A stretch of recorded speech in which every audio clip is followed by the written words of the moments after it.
आज परेड काढली पुण्यामध्ये 300 गुंडांची 300 गुंडांची पोलिसांनी डॅमेज कंट्रोल करण्यापर्यंत चालू आहे का? इकडे भेट घेतली जाते आणि इकडे परेड आयुक्तालयामध्ये सगळ्या गुंडांना बोलवलं आता आयुक्त गुंडांची मिटिंग घेत काय मला कळलं नाही.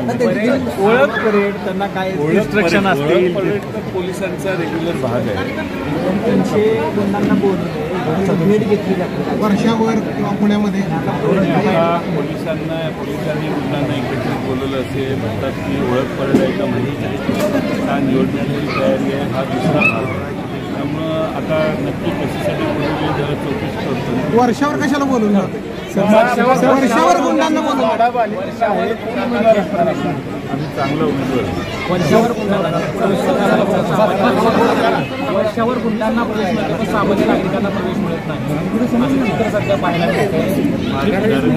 महाराष्ट्रातल्या कायदा व सुव्यवस्थेचा राजकारणाचं गुन्हेगारीकरण किंवा गुन्हेगारांनी राजकारण करायला सुरुवात केली आणि ही महाराष्ट्रात फार धक्कादायक माढा लोकसभेसाठी धैर्यशील मोहिते पाटील उमेदवारी मागतायत. त्यांनी न दिल्यास राष्ट्रवादी त्यांच्यासाठी तयार आहे का?